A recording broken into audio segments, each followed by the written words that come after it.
Cześć kochani, znowu Was witam bardzo, bardzo serdecznie. Przy okazji, jak widzicie, mam uśmiech na twarzy, wesoło mi na duszy, bardzo mi wesoło. A dlaczego? Dlatego, że mam dla Was kilka wiadomości. Taka najważniejsza akurat dla nas, dla Was, dla mnie i tak dalej, dla wszystkich przyjaciół naszego kanału Barwy Zdrowia Janusz Dąbrowski na YouTubie.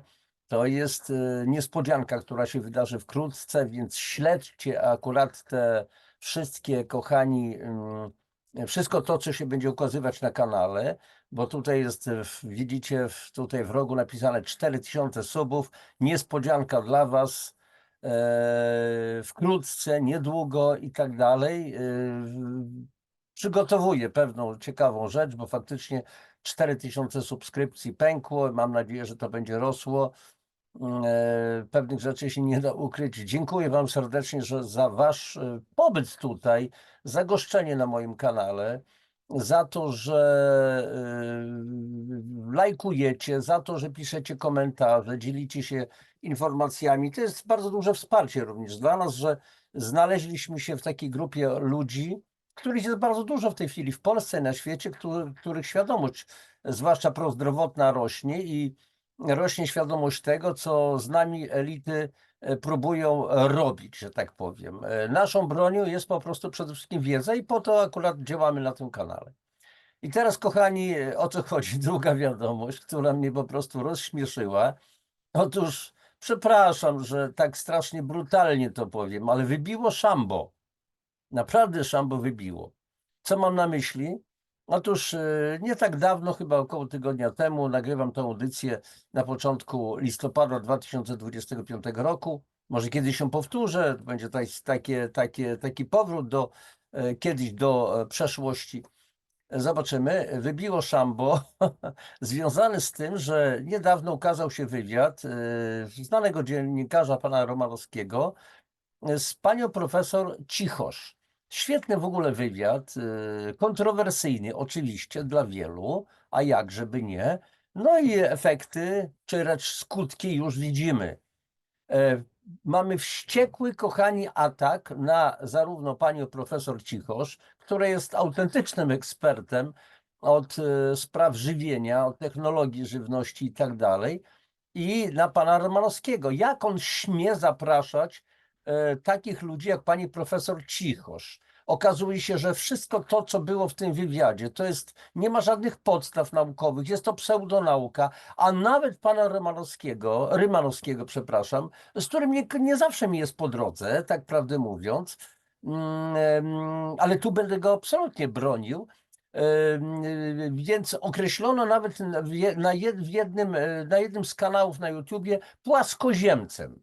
I teraz tak, jak się nie ma argumentów, a ten, który określał, bardzo znany dziennikarz, tak prawdę mówiąc, YouTube'owy, świetny, bardzo lubię jego audycje polityczne i tak dalej, nieważne jakie jest nazwisko, no, po prostu określił właśnie pana Rymanowskiego jako płaskoziemca, czyli jak się nie ma argumentów albo w ogóle się nie ma wiedzy na pewne rzeczy, to określa się potencjalnych oponentów, adwersarzy, przykleja im się łatki. Ja takie łatki zbierałem też od wielu lat. Słuchajcie, zostałem właśnie płaskoziemcem, chociaż w ogóle uważam, że to jest teoria, no, jest to bzdura. Na bazie tej wiedzy, którą dzisiaj mam, być może kiedyś uzyskam większą wiedzę i przyznam rację płaskoziemcom, że Ziemia jest płaska. Zostałem antyszczepionkowcem, nie jestem do końca antyszczepionkowcem. W związku z tym, jeżeli jestem antyszczepionkowcem, to jestem prorosyjski, proputinowski, bo przecież reżim Putina nie chcę się na ten temat w ogóle wypowiadać, bo nawet nie ma o czym mówić. Oczywiście finansuje wszystkie ruchy antyszczepionkowe. Być może tak, bo idea imperialnej Rosji jaka jest, no troszeczkę historię znam i często się spieram z tymi ludźmi, którzy uważają, że Rosja jest cacy, że powinniśmy, że jest przyjazna dla nas i tak dalej. Mówię, to znaczy nie znacie kompletnie historii Polski i trudno się na ten temat wypowiadać, ale to nie jest temat naszej dzisiejszej audycji. A więc zostałem proputinowcem jakimś, bo jestem antyszczepionkowy, jeżeli chodzi o na przykład COVID chociażby i o szczepienie dzieci w pierwszej dobie życia, które uważam za absolutne zło, absolutne zło. Jeszcze może kiedyś robimy audycję na ten temat. Co jeszcze? Byłem New Age'owcem, byłem jakimś Jehową, tak nazwano mnie, jakiś Jehowa. Co jeszcze? W ogóle to, co mówię, to jest pseudonauka i to często ludzie mówią, którzy nie mają nawet zazielenionego pojęcia o tych tematach, które ja poruszam, na przykład o biomagnetyzmie, o biopolach, o wpływie pól magnetycznych na organizm, o pamięci wody i tak dalej, więc prosta sprawa. Mentalność ludzi jest przedziwna. Swego czasu, kiedy ja pisałem o pamięci wody, poszukiwałem materiału, to było wiele lat temu. Oczywiście pisałem o koreańskim profesorze Mushi Kionie, autentycznym ekspercie od wody, o pamięci wody, o leczniczych właściwościach wody, odpowiednio przygotowanej.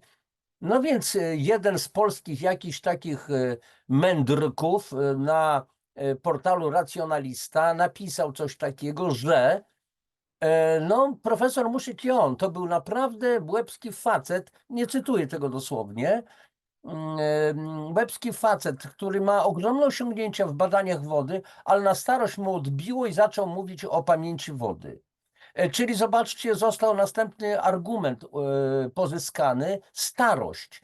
A więc jak ja mam już prawie te 72 lata, no to dla niektórych młodzieńców w wieku 30, 20 paru lat, czy nawet 40 lat, to mogę być zwyczajnym starcem, któremu odbiło, który ma sklerozę, i który zaczyna tworzyć jakieś absurdalne teorie. Czyli do pewnego momentu jest ok, ale już po pewnym czasie już nie jest ok i tak dalej. A więc można by powiedzieć, że pani profesor Cichosz, która jeszcze raz powtarzam, jest absolutnym ekspertem od spraw żywienia, nie oznacza to, że nie musi się mylić w jakichś drobnych rzeczach, ale tu w tym wywiadzie mówiła po prostu prawdę, absolutną prawdę, zgodnie ze swoją wiedzą naukową i zaczął się wściekły, po prostu bezpardonowy atak. Zresztą zaraz o tym będziemy mówić. Linki do pewnych materiałów będziecie mieli w opisie audycji, więc możecie zajrzeć i tak dalej, i tak dalej. Dobrze. Zaraz zaczynamy, kochani. To było takie było preludium. Więc dlatego mówię, szambo wybiło, bo niektórzy ludzie dostali piany na ustach, różni dziennikarze, wypociny pojawiają się i tak dalej. I teraz tak, kochani, ponieważ temat jest bardzo ważny, bo dotyczy nas wszystkich, proszę Was o wielką aktywność, o subskrypcję, o lajkowanie, o komentarze, o dzielenie się tą audycją, linkiem do tej audycji po prostu ze swoimi znajomymi, bliskimi, bo temat jest ważny. I teraz, jeżeli w ogóle mówimy o żywności, to kochani, pytanie, co ewentualnie ci adwersarze, oponenci zarówno pana Rymanowskiego, który przeprowadził wywiad, który chce się dowiedzieć, chce poznać inną stronę, że tak powiem, medalu. Mam tutaj, słuchajcie, dwuzłotówkę akurat jest, no więc ta każda moneta ma dwie strony, jak każdy medal ma dwie strony, tak? No więc w mediach, N w środku wielkie, króluje jedynie właściwa, ostateczna prawda. Myśmy w 2020-2021 roku i później i nadal przerabiamy tą jedyną prawdę głoszoną przez tak zwanych ekspertów, celebrytów medycznych, którzy się pojawiali wszędzie, w telewizorniach, w wielu stacjach telewizyjnych, w kanałach radiowych, znaczy w radiostacjach po prostu i tak dalej, w gazetach i wszędzie były znane nazwiska, które mówiły przebadane, bezpieczne, absolutnie, skuteczne i tak dalej. I mamy skuteczność, na glicę na przykład mamy i tak dalej, i tak dalej.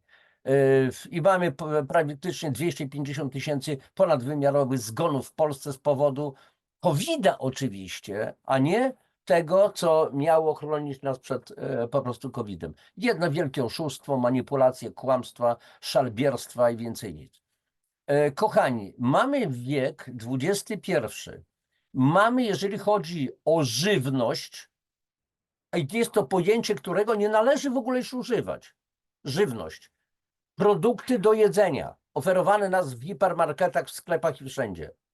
Produkty do jedzenia, których nie nazwiemy żywnością, która żywi, która wzmacnia, która buduje nasze zdrowie, która zapewnia prawidłowe funkcjonowanie organizmu. Nie są to posiłki, nie są to pokarmy. Pokarm się, posil się. To są produkty do jedzenia. Mamy syndrom w tych produktach do jedzenia, syndrom nadmiaru i syndrom braku. Wielokrotnie o tym mówię. Syndrom nadmiaru pestycydów, konserwantów, barwników, polepszaczy. Czego polepszaczy? Smaku, zapachu, innych dodatków. O pestycydach mówiłem, Roundup słynny, które zawiera glifosat, ale glifosat to jest tylko 40% działania całego Roundupu, a o innych frakcjach się kompletnie nie mówi. Wszędzie jest spotykany, w kaszy greczanej, w mące, wszędzie, bo pola się desykuje, czyli podsusza się, opryskuje się pola po to, żeby zapewnić szybszy zbiór kombajnami i sprawa załatwiona, zboże jest suchuteńkie. No, nie rozwijam tego tematu i tak wrzucam po prostu takie tylko zajaweczki. A więc mamy tego o tyle, tak prawdę mówiąc. Mamy szereg produktów rolnych, które są produktami typu GMO, czyli genetycznie modyfikowanymi i o wpływie których nie mówi się dostatecznie głośno. Ja na swoim kanale mam kilka audycji dotyczących właśnie produktów do jedzenia typu GMO. Były badania bardzo poważne, ale wszystkich tych naukowców, którzy robią bardzo poważne badania naukowe, uczciwie i tak dalej, odsądza się od czci i od wiary. Mówi się, że popełnili błędy, że nie uwzględnili tego czy tamtego i tak dalej i próbuje się nam się robić sieczkę z mózgu, nie wodę, bo wodę to my mamy i mamy mieć zdrową wodę w mózgu, a więc cały czas ataki na tych, którzy są zwyczajnie uczciwi, którzy bronią naszego zdrowia, bronią naszego życia. Kochani, więc jeszcze raz powtarzam, preludium w moim wykonaniu zrobione. Teraz, kochani, sobie zrobimy udostępnienie ekranu i sprawdzimy sobie pewne rzeczy. Zaraz zobaczymy, o co tu będzie chodziło. Więc zobaczcie, w internecie, jeżeli byście tylko prześledzili chociażby otworzyli sobie Google z hasłem Wywiad Romanowskiego z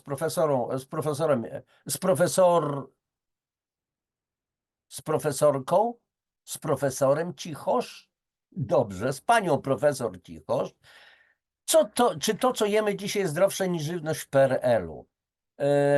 Profesor Grażyna Cichosz udziela na Rymanowski Live szokującej odpowiedzi. Szokującej.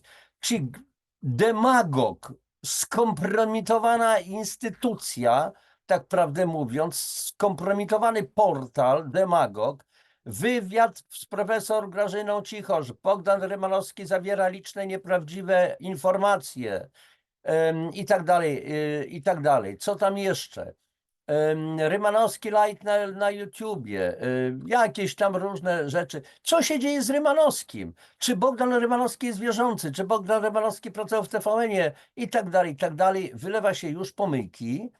Zamykamy na razie to. I teraz, kochani, posłuchajcie. Okładka z Rymanowskim to jest na gazeta.pl. Kiedy to się okazało? A kochani, 3 listopada 2025 roku, czyli akurat, kochani, dzisiaj. Nakręcam tą audycję 3 listopada. Okładka z Rymanowskim wywołała kontrowersję. Dziennikarz, dopiero się rozkręcam. Kochany dziennikarzu, trzymam kciuki za ciebie. Nowa okładka Newsweeka z Bogdanem Rymanowskim na pierwszym planie wywołała burzliwą dyskusję w sieci. Tygodnik zarzuca, a jakże, przecież to jest Newsweek, promowanie antynaukowych treści i zapraszanie do swoich programów kontrowersyjnych gości. Dziennikarz zabrał głos w tej sprawie. Kontrowersyjnym gościem jest pani profesor Grażyna Cichosz, specjalistka okładka brednie u Rymanowskiego. A jakże? Newsweek opublikował w sieci okładkę swojego nowego numeru z dziennikarzem Bogdanem Rymanowskim, brednią Rymanowskiego. Napisano: do swojego kanału na YouTube zaprasza antyszczepionkowców, wyznawców teorii spiskowych i głosicieli antynaukowych bzdur. Wierzy im? Czy cynicznie ich wykorzystuje dla klików i pieniędzy? Czytamy na okładce. Wredna, podła manipulacja. Wredna, podła manipulacja, bo już sugeruje, że albo po prostu jest głupkiem, albo cynicznie wykorzystuje. Chodzi tylko o cash. A co robi w tej chwili Newsweek, zamieszczając taką okładkę i robiąc to co robi? Nie wykorzystuje tego dla pieniędzy, cynicznie pisze to dla klików i pieniędzy. Dyskusja wokół dziennikarza nabrała tempa po wywiadzie z profesor Grażyną Cichosz, który ukazał się na jego kanale w serwisie YouTube. Rozmowa osiągnęła już ponad 2 miliony odsłon. Zawierała stwierdzenia kwestionujące obowiązujące zasady zdrowego żywienia. Kochani, obowiązujące zasady zdrowego żywienia trzeba raz nareszcie wyrzucić na śmietnik. Raz nareszcie. Ci, którzy te zasady opublikowali, ustalili, znormalizowali, po prostu nie mają pojęcia o tym, co się dzisiaj, z jaką sytuacją mamy do czynienia dzisiaj. Słowa profesorki spotkały się z ostrą krytyką specjalistów. A kimże są ci specjaliści? W porównaniu z panią profesor Cichosz, to ona nie jest specjalistką? Nie specjalistką technologii żywienia, w takim razie, którzy zarzucili jej promowanie poglądów sprzecznych z aktualnym stanem wiedzy naukowym. Niech ci mądrale wytłumaczą nam, zdefiniują, co to jest aktualny stan wiedzy naukowej albo medycznej. Nie ma czegoś takiego. Nawet Sąd Najwyższy w Polsce, mówię to świadomie, nie jest w stanie określić, zdefiniować, co to jest aktualny stan wiedzy medycznej czy też naukowej. Nie mają zielonego pojęcia, dlatego że przyrost wiedzy w tych wszystkich dziedzinach jest oszałamiający. Oszałamiający. Więc co to oznacza na dzisiaj? Coś jest, a jutro już tego po prostu nie ma. Dalej. Głos w sprawie zabrał sam dziennikarz. Po pierwsze, wolność słowa jest, albo jej nie ma. Tertium non datur, czyli trzeciej możliwości nie ma. Po drugie, każdy zasługuje na wysłuchanie. Żadni policjanci myśli nie mogą dyktować dziennikarzowi, kogo może, kogo nie może zapraszać. Po trzecie, wierzę w zdolność moich widzów do samodzielnego myślenia i wyciągania wniosków. Napisał Rymanowski na Platformie X i dodał, że dopiero się rozkręca. I chwała Bogu. Ale kochani, wolność słowa nie oznacza braku odpowiedzialności. Dla dziennikarza oznacza to nie tylko relacjonowanie, ale też aktywną rolę, fast-checking oraz prostowanie treści, które są szkodliwe lub fałszywe. A zaraz. Dziennikarz zadaje pytania. Czy dziennikarz ma obowiązek w tym momencie znać się na w dziedzinie, którą na przykład reprezentuje w tym przypadku pani profesor Grażyna Cichosz? Jak on ma ewentualnie prostować treści? Ktoś ma mu podpowiadać z boku ewentualnie, co jest prawidłowe, co jest nieprawidłowe?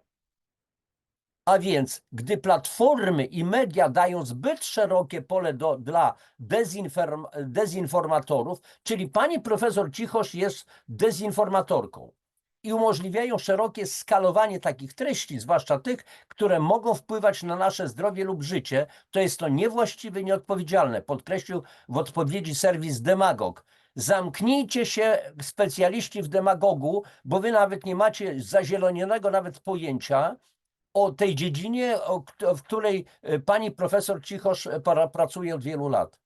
To wy jesteście szkodnikiem. Jesteście szkodnikiem działającym po prostu przeciwko interesowi nas, przeciętnego Polaka. Fala komentarzy. Okładka z dziennikarzem wywołała dyskusję w sieci. Najśmieszniejsze jest, jak bardzo ta okładka jest bez znaczenia, bo Bogdan Rymanowski jest dziś znacznie większy niż Newsweek, ocenił Krzysztof Stanowski z kanału Zero. Co prawda pan Krzysztof Stanowski z kanału Zero nie jest bohaterem mojej bajki, kompletnie, ale tak, Bogdan Rymanowski jest dziś znacznie większy niż Newsweek. Taka jest prawda. Wolność słowa ma polegać na tym, że każdy może ogłosić się autorytetem, a dziennikarz ma wysłuchać tego, co ten ma ktoś do powiedzenia, bez konfrontacji z faktami, nie bacząc na prawdę, nie zwracając uwagi na wiedzę naukową. Jakieś poważne pomylenie pojęć tu następuje. Napisał z kolei Konrad Piasecki z TVN24. Panie Konradzie Piasecki, nie każdy się ogłasza autorytetem. Ja w ogóle nie znoszę pojęcia autorytet, ekspert i tak dalej. Natomiast jednak używamy tego pojęcia, więc w tym momencie pani profesor Cichosz, której nie musimy nazywać autorytetem, jest jednak, pracuje od wielu, wielu lat i zgodnie z na przykład moją wiedzą, i tutaj mógłbym się też ogłosić autorytetem, ja się nie ogłaszam, z wieloletnią moją wiedzą potwierdzam, że pani Grażyna Cichosz tak mówi po prostu prawdę. W niektórych przypadkach być może się myli. 99% tego, co powiedziała, jest zgodne z prawdą, po prostu. A panie Piasecki, którego lubiłem, którego lubię, tak prawdę mówiąc, jeżeli zajmuje się własnymi tematami, co pan wie na temat tej dziedziny, którą się zajmuje pani profesor Cichosz? Wolność słowa mówicie? O tej wolności słowa i udostępniania mikrofonu przez ludzi z autorytetem ubierają konkretni ludzie. Napisał z kolei niejaki Szymon Jadczak z Wirtualnej Polski. Słuchajcie, jest to jeden z najbardziej zjadliwych, niebezpiecznych, tak prawdę mówiąc, dziennikarzy, znaczy czy niebezpieczny, może przesadzam, ale który nie ma zielonego naprawdę pojęcia o tym, o czym on mówi. Bo się wypowiada na temat diet, na temat różnych tego typu historii, na temat zdrowia. I teraz pytanie, jakim prawem on się wypowiada? Czy on jest autorytetem naukowym? Czy on ma wiedzę naukową i medyczną, a wypowiada się na te tematy? Czyli jemu wolno, ale innym nie wolno. Pani profesor Cichosz nie wolno, panu Rymanowskiemu nie wolno zapraszać jej do kanału. Janusz Dąbrowski, który nie jest lekarzem, który nie ma papierów dietetyka i tak dalej, nie jest specjalistą od pól magnetycznych, od suplementacji, od odżywiania, nie jest specjalistą w sensie ukończenia jakichś studiów. Jestem magister, inżynier, mechanik maszyn rolniczych, który od prawie 30 lat zajmuje się tym, czym się zajmuje, co jest moją pasją. I mam ogromną wiedzę na ten temat. Bardzo nieskromnie to zabrzmiało, prawda? A jednak taka jest prawda. Bo jeżeli tym się zajmuję, jeżeli zgłębiłem masę rzeczy, nie jest to wiedza akademicka stricte, poukładana tak jak na studiach, ale mam to wiedzę z różnych dziedzin, więc stałem się po prostu człowiekiem, który po prostu ma wiedzę. I każdy z was może to samo mieć. Bo jeżeli dzisiaj jesteście na kanale, jeżeli tego wysłuchujecie, jeżeli zdobywacie tą wiedzę poprzez moje audycje, a ja nie jestem sam z siebie najmądrzejszy i nie jestem tym ekspertem, autorytetem, tylko uczę się z wielu dziedzin, szukam materiałów, artykułów naukowych i tak dalej, poznaję, uczę siebie i uczę przez to innych ludzi, przekazując innym tą wiedzę. To jak to? Nie mogę się na ten temat wypowiadać? Tylko lekarz na temat zdrowia może mówić? Na temat prawa może mówić tylko prawnik? Pomyślcie o tym, zanim rzucicie się bezmyślnie bronić kogoś, bo lubicie jego poglądy. Manipulacja, fałsz, obłuda, hipokryzja. Problemem, następny cytat, problemem najnowszego Newsweeka nie jest jego okładka. Nie jestem fanem takich jedynek, ale mówiąc szczerze, widziałem wiele gorszych. Problemem jest fakt, że ten tekst o Bogdanie Rymanowskiej jest zwyczajnie słaby. Zamiast rozłożyć na czynniki kontrowersyjne tezy, które hipotetycznie padają podczas wspomnianych wywiadów, wykazać ich szkodliwość, co wówczas broniłoby się merytorycznie, autor zdecydował się na rozpytkę pod tytułem „Co pan sądzi o Bogdanie Rymanowskim?” Można, tylko pytanie, czy to na pewno materiał okładkowy, ocenił z kolei niejaki Marek Mikołajczyk z Dziennika Gazety Prawnej. Następny chyba specjalista. I dobrze, zamykamy, kochani, tą część, a teraz, kochani, jeszcze, otóż mamy tutaj, oczywiście nie jestem w stanie przytoczyć wszystkich wypocin, które znalazły się, oczywiście ci ludzie mają prawo pisać. A dlaczego mają prawo pisać? Bo się zatrudnili w redakcjach, bo w związku z tym mają prawo do głoszenia swojej prawdy, ale inni ludzie, tacy jak na przykład jak ja, albo wy już nie macie prawa. Ewentualnie taki człowiek tutaj pisze swój artykuł i my nie możemy z nim polemizować bezpośrednio, bo nie mamy dojścia do niego. Więc mamy zamknięte buzie. I jeżeli na przykład ja na kanale robię audycję, to tylko w ten sposób możemy sobie polemizować i wy również zamieszczając komentarze. A więc popatrzcie, soja wywołuje choroby psychiczne, szczepionki, autyzm, czyli profesor Cichosz u redaktora Rymanowskiego. Czujecie, o co chodzi? Zobaczycie, jakie to bzdury, co za bzdury.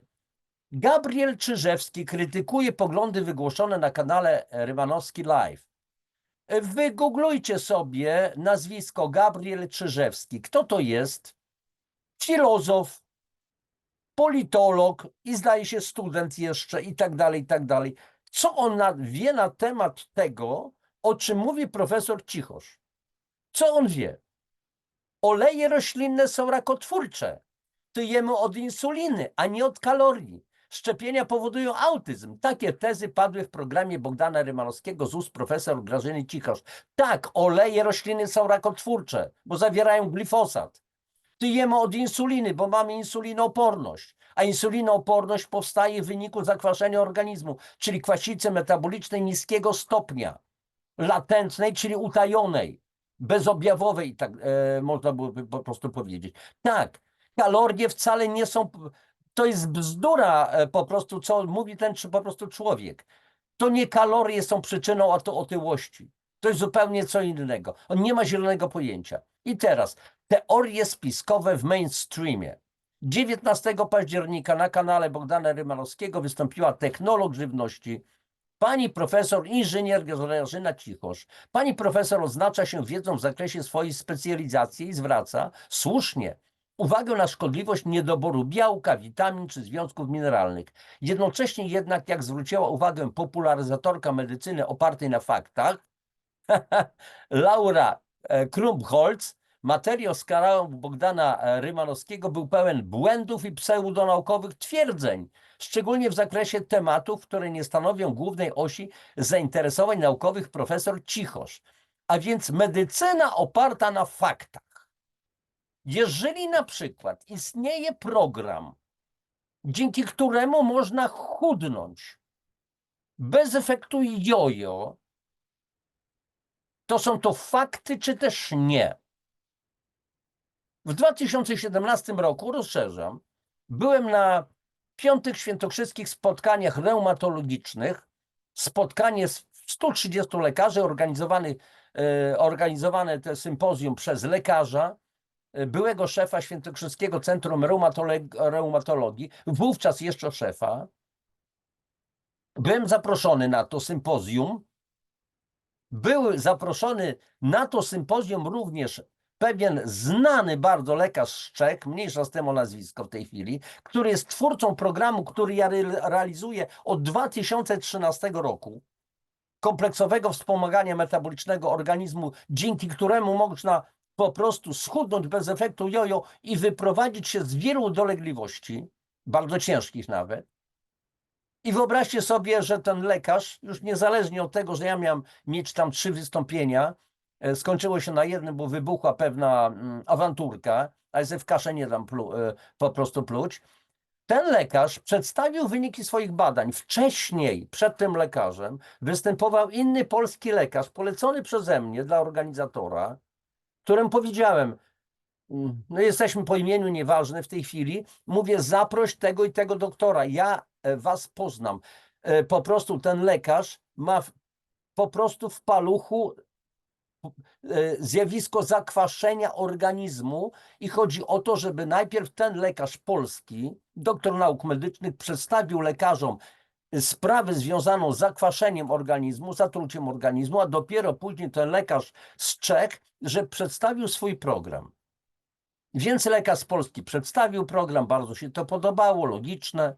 Później lekarz z Czech przedstawił na slajdach dziesiątki fotografii, badań medycznych i tak dalej, jakie są efekty jego tej kuracji metabolicznej, opartej o suplementy wysokiej jakości, czyli żywności o najwyższej światowej jakości. Co można zrobić, jak można otruć organizm, oczyścić go, otoksycznić po prostu, odkwasić, jak można wspomóc ten organizm, go dożywić właśnie minerałami, białkami, antyoksydantami i tak dalej. Przedstawił dziesiątki fotografii.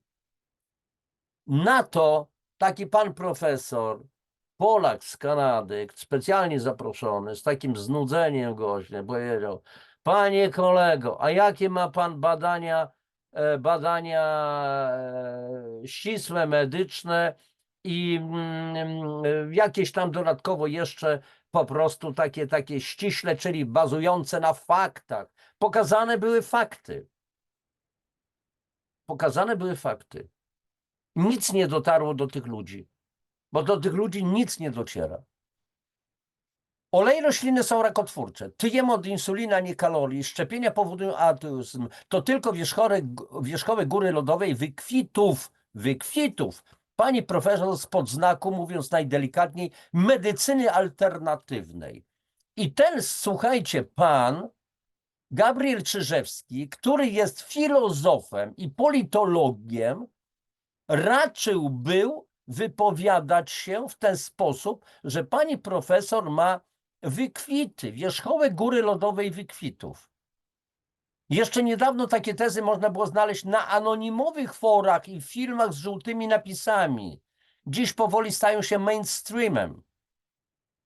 Tak, na anonimowych forach? Proszę bardzo, ja się nie ukrywam. Janusz Dąbrowski, Barwy Zdrowia, kanał na YouTubie. Mówię to samo, a nawet jeszcze więcej. Po szczegółową klasyfikację mitów wygłoszonych przez profesor Cichosz warto zajrzeć do profili Laury Krumbholz w mediach społecznościowych, gdzie omawia i obala każdy z nich punkt po punkcie. Ja natomiast chciałbym skupić się na moim zdaniem największej nieprawdzie. Otóż pani profesor stwierdziła, że szczepionki powodują spektrum autyzmu. I kochani, i teraz ten człowiek, ten pan Gabriel zaczyna mówić o Andrew Wakefieldzie, brytyjskim gastroenterologu i tak dalej, który w 1998 roku opublikował swoją pracę w The Lancet, artykuł sugerujący, że szczepionki MMR, czyli chroniące przed odrą, świnką, różyczką, mogą powodować autyzm. Co jest prawdą, bo dlaczego dzisiaj mamy tyle autyzmów? Czym jest to spowodowane? Na temat Andrew Wakefielda bardzo dużo mówił Jerzy Ziemba. Pozdrawiam cię, Jerzy, w razie czego. Okrzyczany oczywiście pan Jerzy Ziemba szarlatanem, autor kilku książek, o czym lekarze ci nie mówią i tak dalej. O, przepraszam, ukryte terapie. Pomyliłem tutaj po prostu pewne pojęcia. I ten cały pan Gabriel oczywiście cały czas leci po prostu na temat Andrew Wakefielda. Oczywiście w tym momencie deprecjonuje wszystko to, co powiedziała pani profesor Cichosz. Słuchajcie, link do tego artykułu oczywiście znajdzie się w opisie audycji, więc będziecie mogli się zapoznać i albo uznać rację pana tego całego Gabriela, politologa i filozofa, albo nie uznać i tak dalej. I on tutaj jeszcze pisze ciekawą rzecz. Jesteśmy skazani na autorytet. W związku z coraz większym skomplikowaniem świata jesteśmy skazani, przynajmniej w pewnych obszarach, na dyletanctwo i wsłuchiwanie się w głosy ekspertów. Tak, ma rację, oczywiście. I tych dyletantów było mnóstwo w 2020-2021 roku. Jak wynika jednak z przypadków profesor Cichosz czy braci Rodzeń, pozdrawiam chłopaki, was, Łukaszu, Mateuszu, braci Rodzeń, pozdrawiam was serdecznie, robicie kapitalną robotę. Samo wsłuchiwanie się nie wystarcza. Samo słowo profesor czy lekarz nie jest gwarancją rzetelności. Robienie samodzielnego researchu sprawdzanie wiarygodności źródeł, faktu czy artykuł, czy artykuł jest recenzowany, czy nie, leży najwyraźniej w gestii nas samych i garstki fact-checkerów, którzy mogą nam w tym pomóc. Święte słowa, panie Gabrielu, ja to samo mówię od lat. Nie wierzcie mi. Możecie przyjąć, co prawda, w 100% to, co mówię, nawet w 200%. Możecie wszystko odrzucić, możecie przyjąć to, co będziecie chcieli. Dlaczego? Bo macie być wolni w tym, co robicie. Macie być wolni mentalnie. Bo jeżeli przyjmiecie wszystko od razu, na przykład na wiarę, to stajecie się często niewolnikami jakiegoś autorytetu, jakiegoś guru. Tu pan Gabriel ma rację. Tylko jest pewne ale i to ale oczywiście on tego nie uwzględnia, bo dla niego jedynym autorytetem to jest tylko ten, który mówi zgodnie z jego paradygmatem myślowym. Jeżeli coś już jest niezgodne, to już nie jest w porządku. W erze AI, sztucznej inteligencji, która wykonuje za nas research i podaje jego wyniki w formie syntetycznej papki, niekiedy coś dopowiadając lub halucynując. Tego rodzaju czynności są na wagę złota. Owszem, AI też nie wolno wierzyć. Wiem doskonale, bo też się tym często nieraz sprawdzam pewne rzeczy i widzę, jakie AI pisze bzdury. Albo na przykład jak przygotowuję audycje, czasami dość kontrowersyjne, i wpisuje tam do AI pewne frazy, to AI mówi, ale ja nie mogę ci tego zrobić ze względu, że to są treści pseudonaukowe. Kto ją tego nauczył? Powtórzmy za Kantem. Sapere aude, odważmy się być mądrymi, panie Gabrielu. Miód wam, panie, z gęby płynie. Odważmy się być mądrymi. Samodzielnie, na własny rachunek, nie na rachunek ekspertów, zarówno tych mainstreamowych, jak tych z mainstreamem walczących. Zatrzymuję udostępnienie, wiecie, o co chodzi. Tak mówiłem, wybiło szambo i to jest bardzo dobrze. Chwała panu Rymalskiemu i pani profesor Grażynie Cichosz, że doszło do tej audycji, bo wzburzyło to fale, spokojne fale. Bardzo dobrze. Dzięki temu powstała też ta audycja. Ale to wzburzyło. Ludzie się interesują, ludzie czytają, ludzie oglądają. Audycję pana Romanowskiego obejrzało 2 miliony ludzi.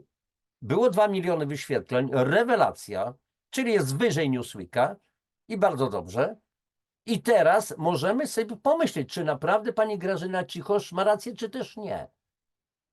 Jeżeli mówi o mleku, o wielu innych rzeczach, jakie mamy dzisiaj mleko? Mamy naprawdę mleko? A gdzie krowy się pasą? W oborach, na łańcuchach, cały czas uwiązane bardzo często, którym się podaje kiszonki przemysłowe pasze, gdzie krowy często nie wychodzą w ogóle na pastwiska. Tak jak moja babcia miała krówkę z dziadkiem akurat, mieli wiele krów. I ja jako mały berbeć pasałem tą krówkę, że tak powiem, bo wychodziliśmy z babcią przepalować ją na zbocze, na torowiska, bo dziadek był kolejarzem, wolno by było wypasać na torowiskach. Oczywiście nie na samych torach, tylko z boku, tam gdzie była najcudowniejsza trawa, najlepsze zioła. Jakie to było mleko, jakie to było zsiadłe mleko, jakie twarogi babcia robiła, jakie masło z tego wychodziło, jaka była maślanka. Jeżeli świnki były karmione osypką, liśćmi, pokrzywą, wieloma innymi ziołami i roślinami, bo mój tata też miał zazwyczaj hodowo 2-3 świnki kiedyś w dawnych latach, w latach 50., 60. jeszcze, to mięso było zdrowe. A czym dzisiaj jest? Z kilograma mięsa robi się w wytwórniach 1,52 kg czy 2,5, naszczykując to mięso różnymi fosforonami, które będą chłonęły wodę. A po co woda? Żeby ten boczek czy schab więcej ważył. To co to nie szkodzi nam? Czy ci wszyscy krytykujący panią profesor Cichosz tego nie wiedzą? Nie wiedzą, że żyjemy w epoce syndromu niedomiarów i nadmiarów? Nie wiedzą? Nie macie tej wiedzy? O czym wy mówicie? Nie wiem, mam nadzieję, że za kilka lat będziecie się po prostu zwyczajnie przynajmniej wstydzić A to, że ktoś ma dostęp do możliwości publikowania, szerokiego publikowania artykułów, a więc do prasy, do telewizji i tak dalej, to powinien faktycznie liczyć z odpowiedzialnością pewną. I nie dotyczy w tym przypadku pana Romanowskiego. Chociaż jeszcze raz powtórzę, nie jest to akurat dziennikarz najbardziej z mojej bajki, nie jest moim najlepszym z bohaterów, ale ci właśnie dziennikarze, których ja tutaj zresztą wymieniałem nazwiska, oni publikują i nie mogą się akurat, nie można z nimi w żaden sposób polemizować bezpośrednio. Zadać mu pytanie, a co człowieku ty wiesz na taki czy owaki temat? Czy wiesz, co to jest na przykład desykacja? Czy wiesz, co zawiera mleko? Czy wiesz, co zawierają inne produkty spożywcze? Dlaczego majonez może miesiącami stać na półkach sklepowych? Jeżeli jakiś produkt stoi miesiącami, nie może się zepsuć, bo nie może, bo będą straty, to znaczy, że co on zawiera w sobie?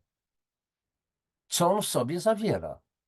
Dlaczego dzisiaj jest tyle przypadków autyzmu? Dlaczego dzisiaj 200 000 Polaków zapada na choroby nowotworowe rocznie i 100 000 już umiera, a za 10-15 lat, czyli 2035-40 rok będzie zachorowało 300 000 ludzi, 150 000 będzie umierało, to co? Od czego to się dzieje? Co ma na to wpływ? Co jest przyczyną tego? Dlaczego coraz więcej dzieci mamy, słuchajcie, 1,5 miliona, jak dobrze pamiętam, mogę się mylić, 1,5 miliona zdiagnozowanych cukrzyc w Polsce, a ludzie, fachowcy mówią, że około 1 miliona jest jeszcze niezdiagnozowanych. To jest prawdziwa pandemia. Z czego ona się wzięła? Dlaczego jest tak, że społeczeństwo polskie, szczególnie polskie, bo mnie za bardzo na razie nie obchodzą, potwornie tyje? Przodujemy w Europie, zwłaszcza polskie dzieci, najszybciej tyją w Europie. Skutek czego? Mamy insulinooporność, ale skąd się wzięła insulinooporność? Ja mówię w swoich audycjach. Zatoksycznienie organizmu, kwasica metaboliczna utajona. Coś, co nie istnieje. Mamy do czynienia z hipoadrenią, czyli z wyczerpaniem nerek. Jesteśmy zalewani kortyzolem. Będą audycje na ten temat. Wywiad z profesorem Robertem Lustigiem, endokrynologiem amerykańskim, specjalistą od neuroendokrynologii dziecięcej. To wy tego nie wiecie? Dziennikarze, którzy krytykujecie panią profesor Cichosz i pana Bogdana Rymanowskiego? Tego nie wiecie. I nie będziecie nadal wiedzieli. To jest, słuchajcie, powtarza się sytuacja z Jezusem albo z tymi, którzy w średniowieczu byli paleni na stosach, a nawet później jeszcze. Może pobiegnijcie, dziennikarze, ci wszyscy krytykujący, po chrust do lasu. Od razu przygotujcie stosy do spalenia. Już etykietki macie przygotowane. Antyszczepionkowców, płaskoziemców, pociotków Putina i tak dalej, i tak dalej. Jest to nędzne. Jest to nędzne, niskie, podłe. Tyle tego. Na początku uśmiechałem się, ale później się rozkręciłem. Ale tak jakbym powiedział pan Romanowski, mówi, dopiero się rozkręcam. Ale to były słowa Jezusa z filmu The Chosen, który krytykował faryzeuszy, którzy dostawali piany na ustach, a on powiedział, dopiero się rozkręcam. No więc dopiero się rozkręcamy. I rozkręcie się, kochani, wy. Proszę was o wsparcie mojego kanału oczywiście, ale nie chodzi o mnie. Nie chodzi tylko o sam kanał, chodzi o tą wiedzę. Chodzi o wsparcie przekazu. A żeby było wsparcie przekazu, to są potrzebne lajki, potrzebne są wasze komentarze, wasze subskrypcje, potrzebne są, kochani, wasze dzielenie się linkami do audycji wszędzie, gdzie tylko się da, zamieszczanie. Dzięki temu to będziemy iść w górę. Świadomość jest dzisiaj naszą największą bronią przed łotrami, manipulantami, kłamcami, oszustami, a takich jest dużo. Najświeższe 2020-2021 rok bardzo wyraźnie to pokazały i I niestety, jeżeli ktoś tutaj z tych dziennikarzy mówił, że dzięki tym kłamstwom umierają ludzie, tak, dzięki tym kłamstwom, szalbiercom umierają ludzie. Tylko pytanie, kto jest szalbiercą? Słuchajcie, kochani, trzymajcie się, najlepszego, do następnego spotkania. Mimo wszystko takich jakby pewnych negatywów, bądźmy dobrej myśli. Prawda się przebija i się przebije. Jeżeli 2 miliony oglądających było już audycję u pana Rymanowskiego, to coś to oznacza. Zabolało kogoś. Cześć, papatki.